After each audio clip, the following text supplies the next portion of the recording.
तेरी बदबख्ती सिर्फ फैनी नत्ता तो जज दा सिर्फ ना सुने अदा खाक नहीं देखा। अस्सलाम वालेकुम। सुल्तान राही 24 जून 1938 को पैदा हुए। वो एक पाकिस्तानी अदाकार, प्रोड्यूसर और स्क्रीन राइटर थे। उन्होंने अपने आप को पाकिस्तानी और पंजाबी सिनेमा के एक सरकर्दा और कामयाब अदाकार के तौर पर कायम किया और इन्हें पाकिस्तान के क्लाइंट ईस्टवुड की हैसियत से शोहरत मिली। 40 साल तक कैरियर के दौरान उन्होंने तकरीबन 703 पंजाबी फिल्मों और 100 उर्दू फिल्मों में अदाकारी की, जिसने 160 के करीब अवार्ड्स अपने नाम किए। सुल्तान राही ने बाबुल 1971 और बशीरा 1972 में अपने काम के लिए 2 निगार अवार्ड हासिल किए। 1975 में उन्होंने अपना तीसरा निगार अवार्ड जीतकर वैशी जट में मौला जट की तस्वीर कशी की। इसके सीक्वल मौला जट में उसने किरदार को सरजनिश किया।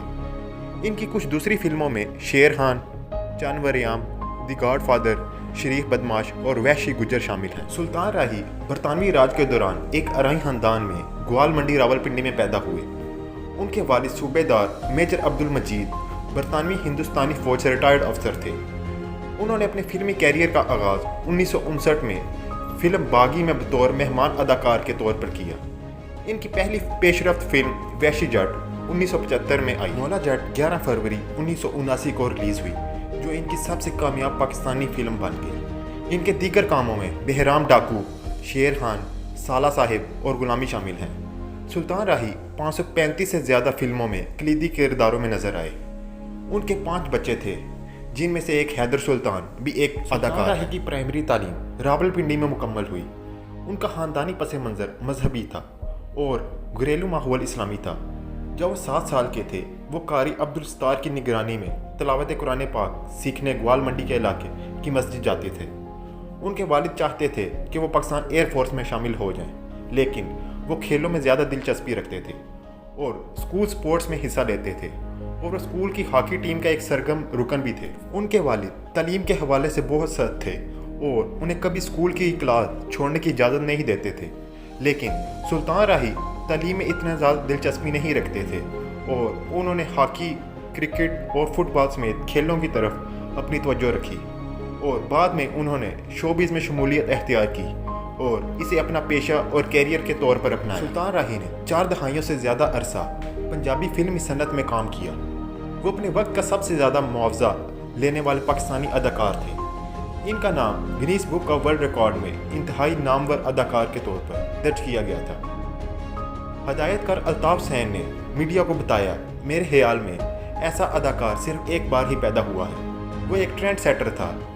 इनकी फिल्मों की नकल दूसरे ममालिक में भी की गई थी, लेकिन कोई भी इनकी तरह परफॉर्म करने के काबिल नहीं था। ये कहते हुए कि मुझे याद है, सुल्तान राही हमेशा कहते थे कि इस सनत को उसकी याद आ जाएगी जब वो चला जाएगा, लेकिन उस वक्त मुझे यही नहीं लगता था कि हम इसके मानी को पूरी तरह समझ गए थे, लेकिन उन्होंने वाकई अपनी सलाहियत साबित कर दी।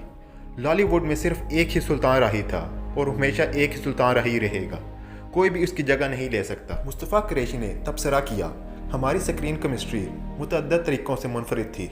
हमारी जोड़ी लॉलीवुड की पूरी तारीख में फ़िल्म की सबसे ज़्यादा मकबूल शराकत थी। ये सच है, कभी कोई दूसरा सुल्तान राही नहीं होगा। उन्होंने जो कुछ भी हासिल किया वह सरासर सख्त मेहनत का नतीजा था। फिल्म के हदायतकार परवेज़ राना ने मज़ीद कहा, अगरचा हम अभी भी पंजाबी फिल्में बना रहे हैं और बहुत सारे हीरो इंडस्ट्री में दाखिल हो चुके हैं, मुझे नहीं लगता कि सुल्तान राही का सुनहरी दौर कभी वापस आएगा। इनके मुकालमे हमारे दिलों में जमे हुए हैं और यादों से ये सुल्तान से मुल्क की मोहब्बत है जो अपनी तस्वीरों और पोस्टरों में, दुकानों और बसों में लगाए गए अक्कासी करता रहता है। नागवार तासुरात, स्टॉक और बहादुरी जारियाना अंदाज में मुकालमा की फरामी सुल्तान राही की पहचान थी। वो Pakistani action hero, producer, screen writer थे और पाकिस्तानी शोबिज़ में बतौर सुपरस्टार अपनी जगह बना चुके थे।